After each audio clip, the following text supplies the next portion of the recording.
estamos en los tribunales de Quilmes, porque en esta alcaldía de los tribunales de la avenida Mitra, el 400, pasó la noche el agresor de esta discusión que se generó en el supermercado ayer por la mañana y que valió en esta situación a un hombre de 52. El detenido, como ustedes saben, es un hombre mayor de 70, tiene 72 años. Se está aguardando que comience a declarar frente al fiscal que entiende en la causa. Todo ocurrió en una discusión en la cola del supermercado, en la fila del supermercado. Por ahora las pruebas son las que reúnen las cámaras que pudieron haber registrado algunos de los movimientos y la hipótesis que tiene el fiscal. El doctor Gustavo Trimarchi es el abogado de esta persona detenida, que también vive cerca, me contaba, es vecino de la zona. Doctor, ¿cómo está caratulado el caso y cuál es la situación de su defendido, este hombre de 72 años que me contaba que vive solo, no tiene familiares? Sí, buenas tardes.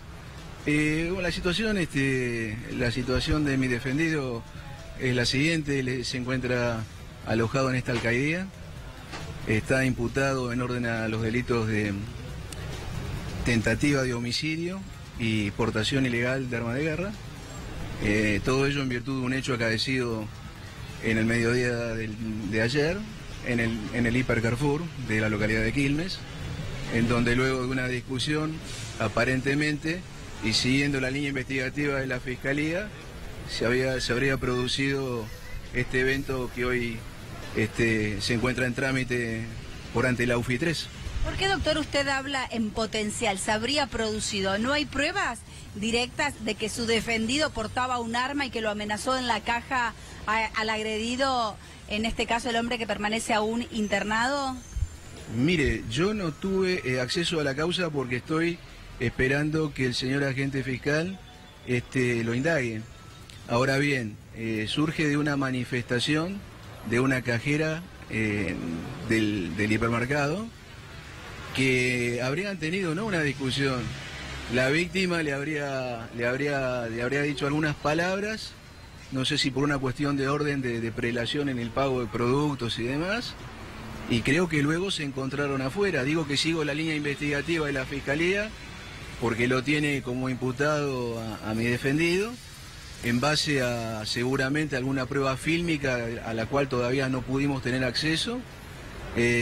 Junto al cuerpo de la víctima se encontró un arma, un arma blanca y un arma de fuego calibre 38, de la cual en el allanamiento que dispuso el fiscal en urgencia no se encontró documental alguna en el domicilio de arraigo de mi defendido.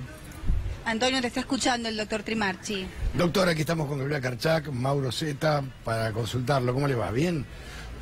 Claro, usted todavía no tuvo acceso al expediente. Buenas tardes. No tuvo acceso al expediente usted todavía, claro.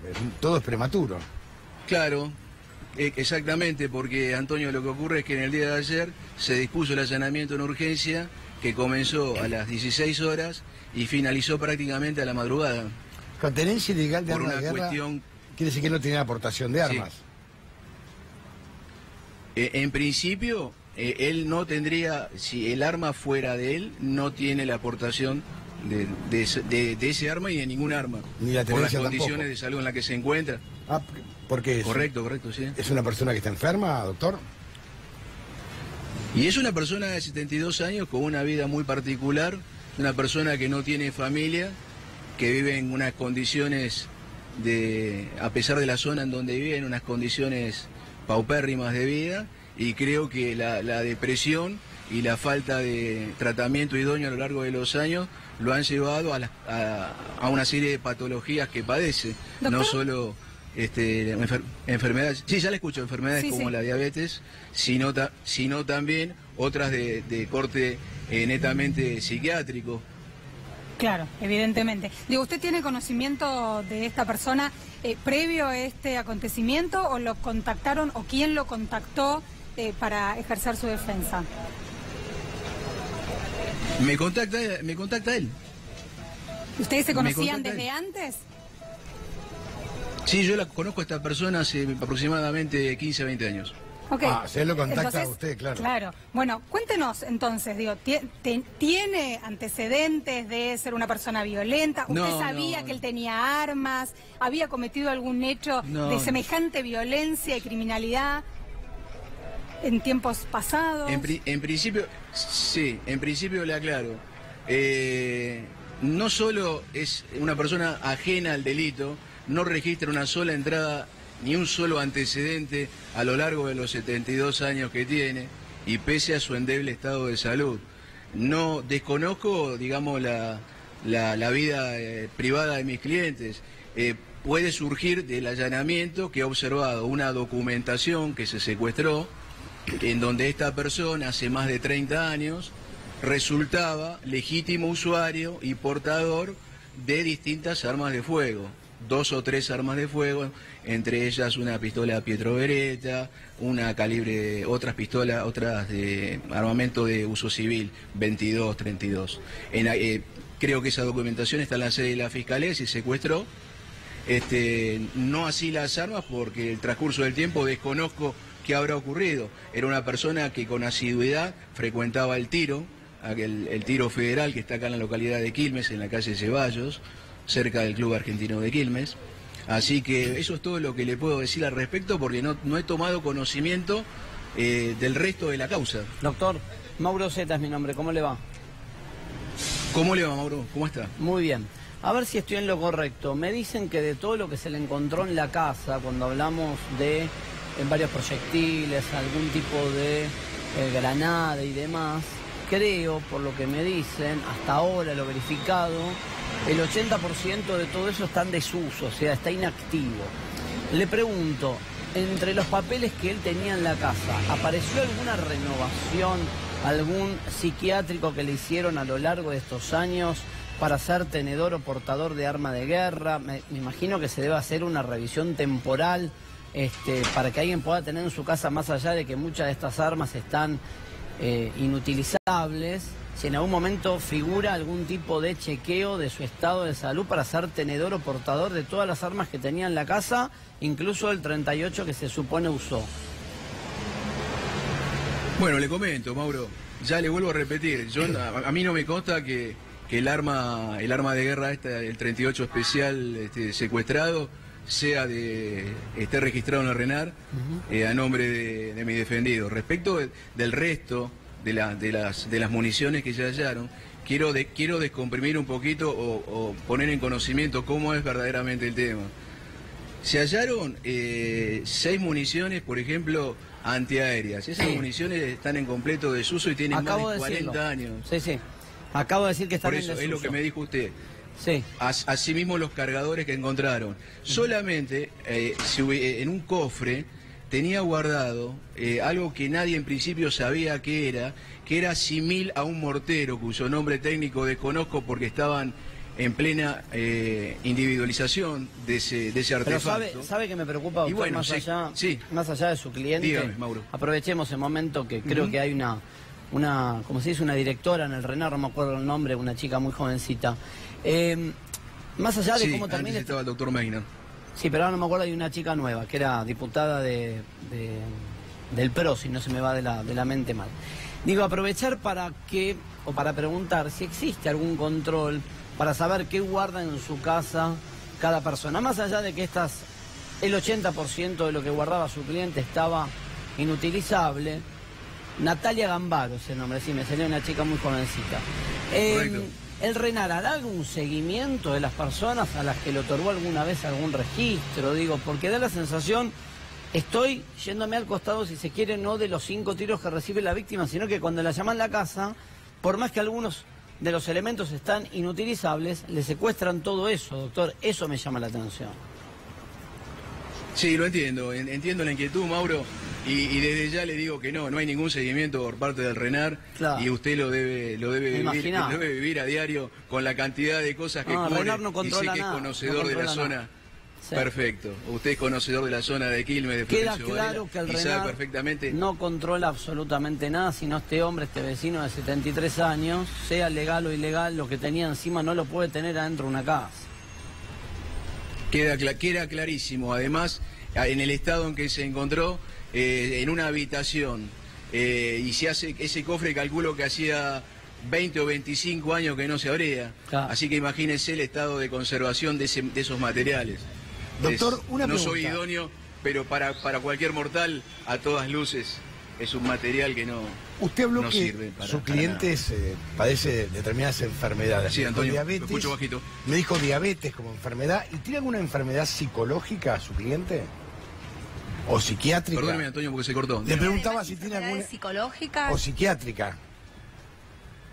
Sí, él estuvo siendo tratado en algunas sesiones no psicológicas, sino también psiquiátricas. Lo que creo que no pude consultarlo porque está en muy mal estado, creo que evidentemente abandonó el tratamiento, abandonó la medicación, y bueno, y eso es consecuencia del estado que hoy reviste su salud. Trimarchi, lo que charlamos con Antonio, con Janina y con Gabriela, que sí, justamente si tiene problemas psiquiátricos, lo grave es que haya tenido en su poder, no sabemos en qué circunstancias, por lo menos un 38, se supone que lo tenía él, no sabemos si era legítimo usuario, portador, tenedor, no lo sabemos. Y además todo lo que se le encontró en la casa, aunque esté inutilizable, lo grave del sistema es que una persona en estas condiciones, veremos si finalmente es un inimputable o no, tenía en su poder lo que nosotros llamamos periodísticamente un arsenal, haciendo la salvedad de que parte de todo eso ya no funciona. ¿Me sigue el razonamiento? Correcto, y coincido con su razonamiento y el razonamiento del piso, porque el Estado se encuentra totalmente ausente. Esa es la consecuencia por la cual ocurren estas cosas. Doctor, y de su círculo, porque usted dice que lo conoce desde hace muchos años, que tal vez no tiene familia, pero debe tener algún círculo en donde él se mueve cotidianamente, amigos, no sé, algún familiar lejano. Nadie notó este abandono del tratamiento y además la tenencia de estas armas, porque no es lo mismo un hombre de 40 años manipulando un arma de fuego que un hombre de 70 y pico con estas condiciones de salud que usted menciona. Sí, le vuelvo a repetir. En realidad esta persona, este anciano, hace unos 30, 40 años se divorció, cayó en una profunda depresión y se recluyó. Es prácticamente un ermitaño que recorre la localidad junto a su perro. Es una persona muy querida en la zona, en el barrio. Solamente se lo ve paseando un perro en distintas direcciones. Esa es la vida de este hombre. A veces más, a veces menos por su salud y su estado físico, que estaba desde hace un tiempo deteriorándose cada vez más. Doctor, le mandamos un fuerte abrazo, gracias, ha sido usted muy amable. Muchísimas gracias a todos en el piso. Janina, muchas gracias por esta nota. Está Luis Gratz con nosotros. Bueno, buenos días. ¿Escuchaste la nota? Escuché la nota, sí. ¿Cuál es lo primero que se te ocurre?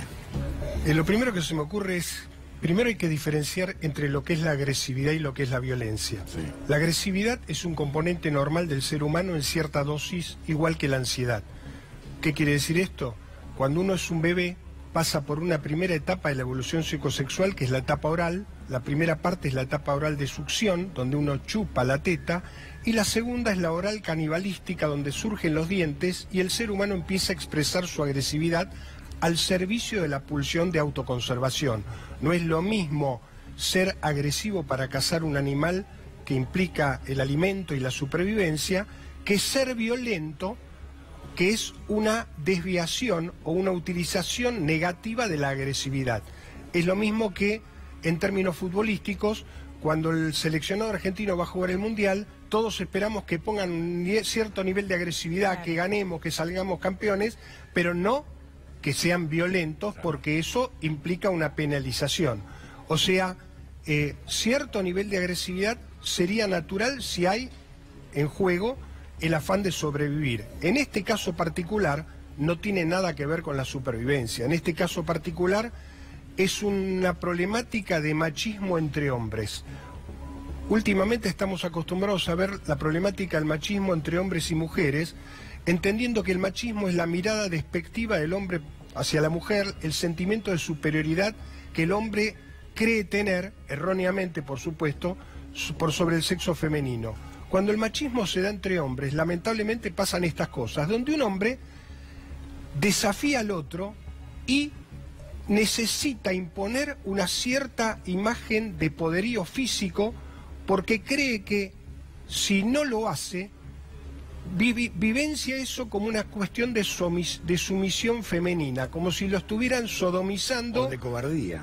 de cobardía, de pusilanimidad, como si un hombre se feminizase cuando no sale a defenderse. Es por eso que es muy importante estar atentos respecto de que en los últimos tiempos vivimos en una sociedad lamentablemente muy violenta, donde los niveles de agresividad han crecido, donde los chicos crecen jugando juegos violentos, donde los adolescentes van a un boliche a imponer la supremacía física por sobre otros adolescentes porque creen que esto es una cuestión de prestigio, porque hoy en día los artes marciales, todos los jóvenes no solamente hacen la cultura de lo físico por una cuestión estética, sino que la cultura de lo físico lleva implícito una especie de afán de tener supremacía por sobre otro hombre. Luis, esto es patológico y en caso de ser patológico y grave, digo, ¿lo lleva a ser inimputable? Yo no soy abogado y no soy abogado penalista. Entiendo de que cada uno de nosotros hablamos desde nuestra lectura personal y desde nuestra profesión. Yo recién lo escuchaba al abogado que asumió la defensa de este señor y obviamente lo describía como una víctima de la senilidad, como un sujeto... Como todo abogado, digamos. Todo abogado. Si yo cometiera una barbaridad, una atrocidad como la que cometió este señor, también reclamaría los servicios de un abogado que me defendiese utilizando cualquier recurso. Pero obviamente esto habría que demostrar si lo hizo con conocimiento de lo que implicaban sus actos, no es inimputable.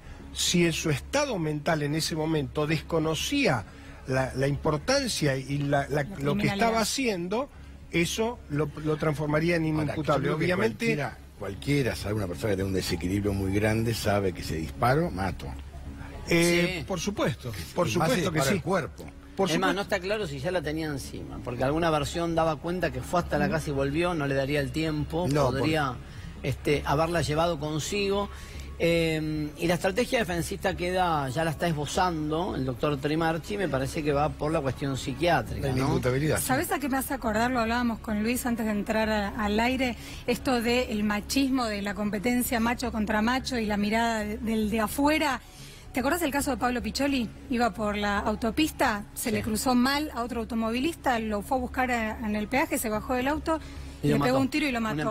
Un empleado de una empresa de seguridad privada que mata a este pibe Pablo por una discusión en el peaje. Pero yo me quedo con lo que decía Luis, ¿no? Justamente... Fíjate, cuando vos practicás un arte marcial, lo primero que te enseñan es a no usarla.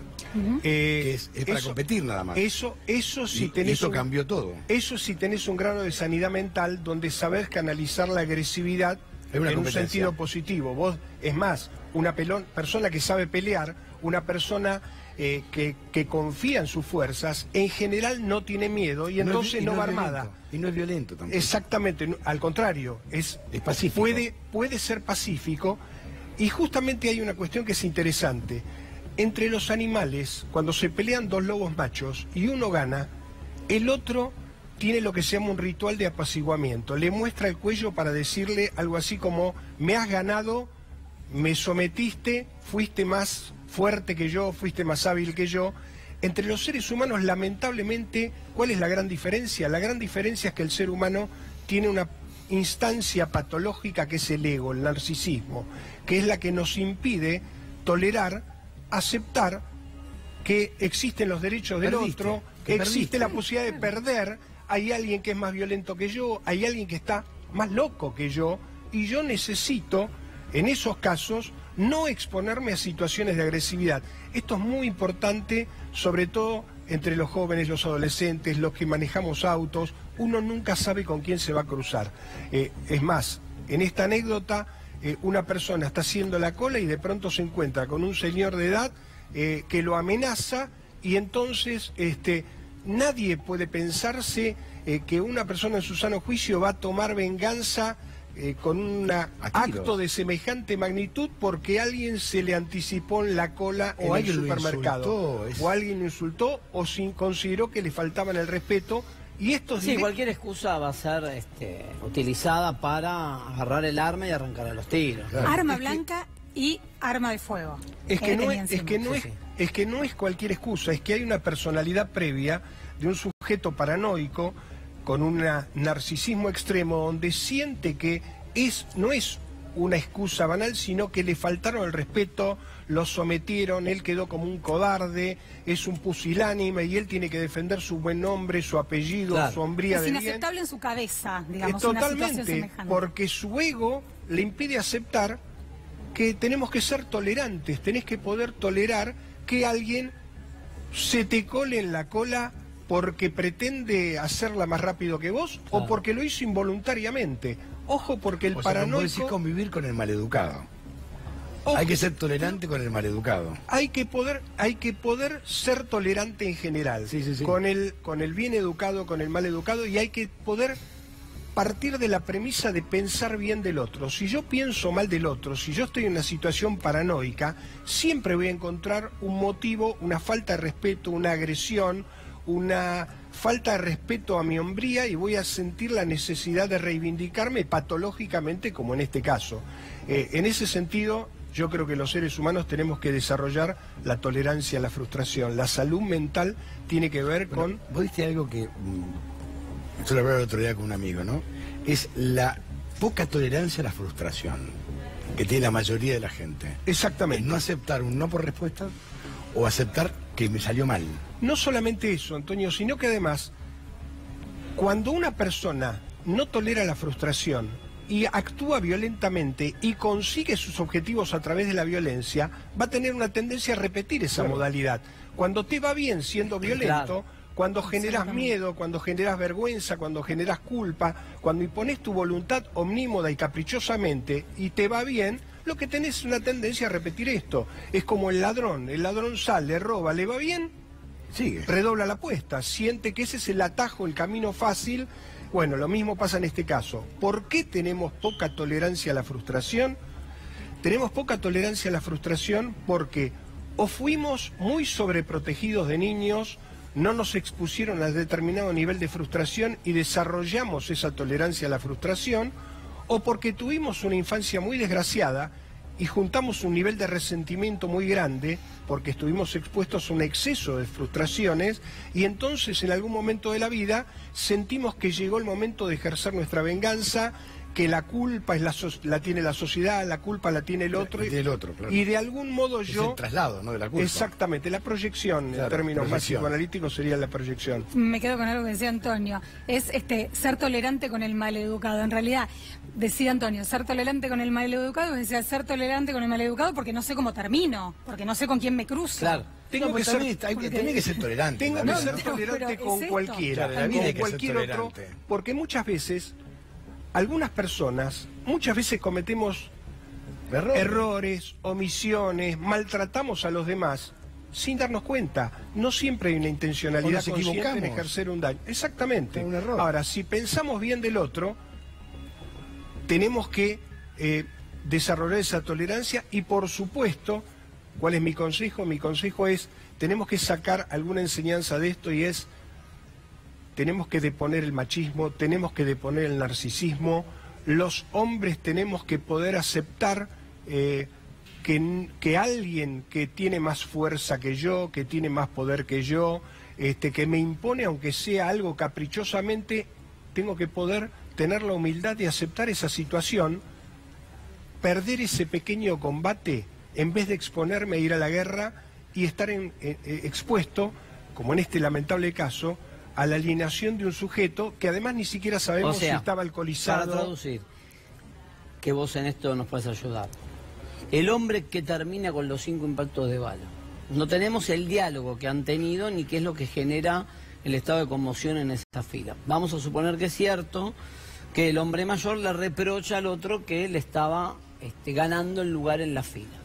El hombre que hoy termina y que está peleando por su vida debió retirarse mansamente del lugar, evitarlo al hombre de 70 y pico, o cederle el lugar y no entrar en este planteo que le estaba haciendo el otro. Tampoco te garantiza la vida, podía haber sacado el chumbo igual, pero digo, como escenario, ¿cuál sería el concepto? Y el escenario ideal yo creo que es ese, lo mismo que cuando a cualquiera de nosotros lo asaltan. ¿Qué podemos hacer? Nada. Entregar pasivamente todos los objetos que nos piden, tranquilizar al ladrón que se siente estresado porque está exponiéndose a una situación de riesgo, y someternos, entre comillas, a fin de salvaguardar nuestra integridad física, de poner nuestro ego, no entrar a confrontar a ver quién es el más fuerte y quién es el cobarde. Lamentablemente, Mauro, no tenemos acceso a ese episodio, pero yo estoy de acuerdo con vos que es muy probable que si este señor le hubiera dicho, tiene razón, pase usted... Sí, lo que yo llamo retirar el equipo, ¿no? No entrar en la tentación de que, aunque el otro te esté proponiendo alguna bravuconada, uno retira el equipo. Exactamente, yo lo que pasa es que tampoco es garantía, porque vos le retirás el equipo y el otro te dice, te está yendo, ahora no me escuchás. ¿Y por qué no te quedaste? A ver, hacete cargo ahora que me afanaste el lugar. Yo voy a decir lo que yo le recomendaba a mi hijo cuando era adolescente, ya hace unos años, iba a un boliche y se encontraba con grupos que tenían cierto nivel de agresividad. Yo le decía a mi hijo, si alguien te confronta, decile ganaste. Perdí, tenés razón. No es un acto de falta de masculinidad, sino todo lo contrario. Rendirse muchas veces implica un acto de autoestima alta y narcisismo bajo. Hay que poder deponer el ego y en general en la vida hay que poder rendirse frente a situaciones que nos resultan difíciles. Todos nos enfrentamos con situaciones que nos resultan difíciles. ¿Qué le pasa a un jugador compulsivo que va al casino y empieza a perder? Le pasa lo mismo, empieza a redoblar la apuesta, siente que él no puede ser menos inteligente que la ruleta y termina fundido. En todos los órdenes de la vida, yo creo que la tolerancia, la humildad es un acto de sabiduría y de autoestima alta. O sea, por un lado eso y por otro lado, socialmente todos tenemos que estar atentos a que tenemos un alto nivel de exposición a inducir conductas agresivas, desde los chicos, los juegos electrónicos de los chicos, en los casos de bullying, los padres que le dicen al hijo, pegale una trompada y no te va a molestar más, los padres que van y enfrentan físicamente a un maestro que aplica una sanción. Tenemos que aprender a tolerar las frustraciones de la vida cotidiana, porque inexorablemente vamos a tener frustraciones y tenemos que aprender a tener la humildad de sobrellevarlas, de sobreponernos a eso y de desarrollar lo que se llama la resiliencia. Gracias, Luis. Al contrario.